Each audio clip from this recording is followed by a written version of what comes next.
In the swirling, chaotic world of Euphoria, a series painted in the neon glow of trauma, addiction, and relentless social performance, the relationship between Fezco, known as Fez, and Lexi Howard emerges as a quiet, startling anomaly.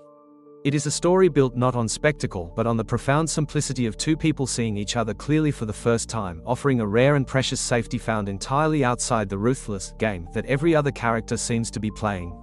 To understand the sanctuary they create, you first have to understand the brutal arenas they each come from.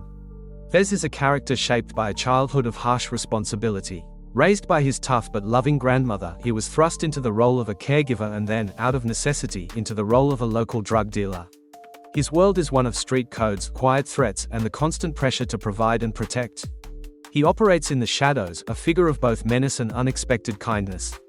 His heart heavily armored by the demands of his trade. He is in the game, but he is not of it. His morality, his loyalty, and his gentle soul are constantly at odds with the violence his profession entails. His life is a series of transactions, either with product or with fists, where vulnerability is a liability that can get you hurt or worse. Then there is Lexi Howard, who exists in a different kind of isolation.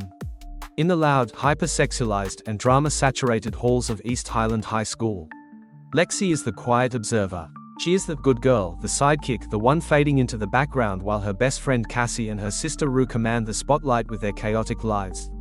Lexi's world is one of internalized thoughts and keen perception. She watches the game of social climbing, romantic entanglements, and image crafting from the sidelines, feeling invisible and unheard. Her pain is not loud, but it is deep, a constant feeling of being overlooked, of her kindness being mistaken for blandness, of her intelligence and sensitivity having no place in the flashy economy of teenage popularity. She is drowning in a sea of other people's narratives, with no one asking for her own.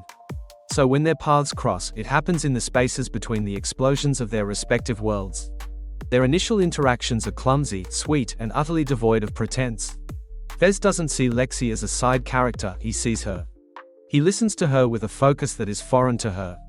He asks her questions about her play, about her thoughts, and he values her opinion.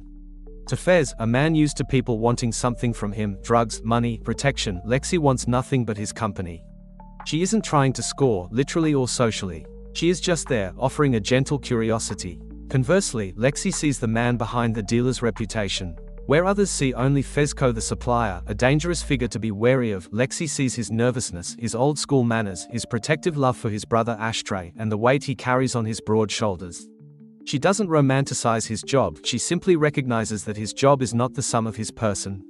In a school where boys perform masculinity through aggression or arrogance, Fez's quiet, steady presence is a revelation. He is strong without being cruel, capable without being boastful. He is, in his own broken way, genuinely authentic, and to Lexi, who is surrounded by performances, that authenticity is like a breath of fresh air. Their relationship becomes a secret haven, a room with a closed door against the madness. For Fez, Lexi represents a world untouched by the grit and blood of his daily life. Talking to her is a respite. It's normalcy. It's a connection that isn't transactional, that doesn't require him to be hardened or on guard. With her, he can let the mask slip and just be a young man who is awkward, sweet, and surprisingly sentimental. He protects her innocence not by keeping her away, but by offering her a version of himself that is worthy of it. For Lexi, Fez is the first person who makes her feel truly seen and interesting. His attention isn't divided, he isn't waiting for someone more exciting to walk by. In his presence, her quietness isn't a weakness but a comfort. He validates her experience simply by caring about it. He becomes the audience she never had, and in doing so, gives her the confidence to finally step into her own spotlight, culminating in the catharsis of her play. This dynamic is the core of their safety. It exists outside the game, because it operates on a completely different currency. The game of Euphoria trades in status, in sex, in drugs, in revenge, in curated images on social media. Fez and Lexi's connection trades in mutual respect, quiet admiration, and emotional honesty. There are no ulterior motives. Fez isn't trying to sleep with her to notch a conquest, he is genuinely flustered and respectful. Lexi isn't trying to be cool by dating a dealer, she is drawn to his unexpected tenderness.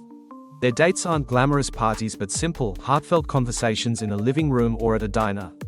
This is why their relationship feels so sacred and so fragile. The safety they find in each other is directly threatened by the very worlds they are trying to escape. Fez's violent business inevitably crashes into their bubble, most horrifically when Lexi is an accidental witness to the brutal raid on his home. The bloodshed she sees is the starkest invasion of the game into their sanctuary. Yet, even in the aftermath, the foundation holds. Her concern is for him, for Fez the person, not the chaos surrounding him.